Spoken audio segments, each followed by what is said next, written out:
Hello everyone, I'm Adielsha Paseno from College of Pharmaceutical Science of Makassar. In this case, I wanted to talk about first generation immigrant children of white country. We must now care about immigrant children.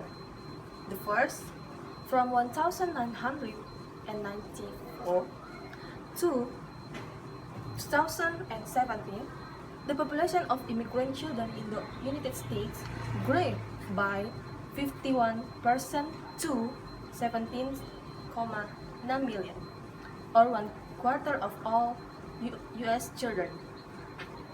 And the second, in 2017, a higher percentage of first-generation immigrant children live below the federal poverty line than second-generation children.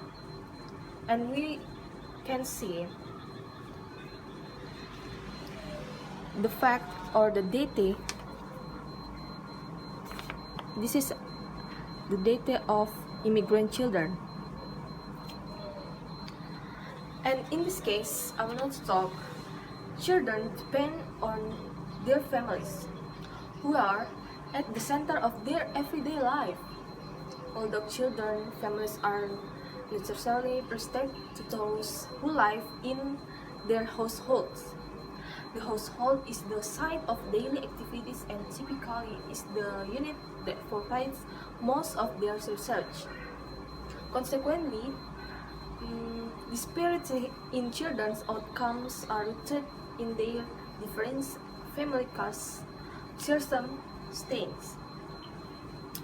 And we can see living arrangement may be particularly important in shaping the ways in which immigrants and their children are integrated into the social and economic life. Key features of living arrangement include parental, marital, and residential status, as well as the presence or absence of grandparents, other relative or non-relative in the household. Many immigrant families are poor, face discrimination, and have limited access to research because of their legal status. Yet, these problems may be offset for children to some extent by benefit associated with their household and family structures. A significant finding in this regard is that children of immigrants are more likely to live in two-parent families than their co-ethnic counterparts who have native-born parents.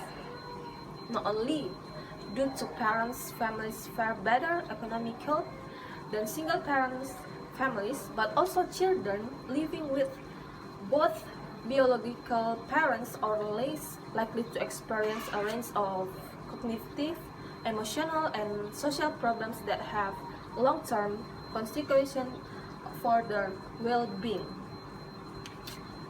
So, some children of immigrants live in extended families, though pattern of family extension vary widely by parental duration of residency in United States. Although not specially focused on children, some research show that recent immigrants are more likely than more settled immigrants to live in extended families. Such arrangements more often involve lateral extension, example co-residence with a relative from a similar stage in the life course, than vertical extension, because immigrants often leave older family members behind in the country or origin. In that ways, the children's living arrangement influence their short-term or long-term well-being. Research conclude unequivocally that single parents families have markedly higher child poverty rates than married parents families, both for children as whole and within different racial and ethnic groups.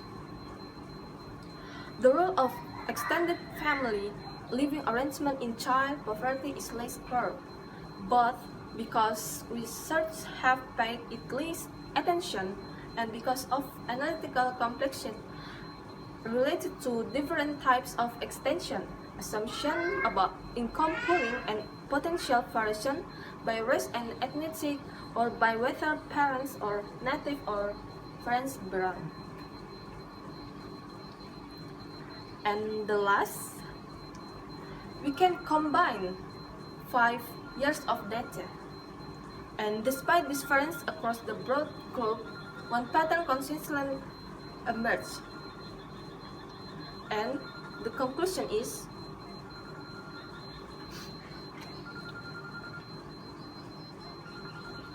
refugees come to the United States under very different circumstances than do Mexican labor migrants. Many flee their countries of origin from stressful and sometimes dangerous situations without advanced planning and may be ill prepared for life in the United States. Okay, just it about my opinion about first generation immigrant in white country. Thank you very much and see you.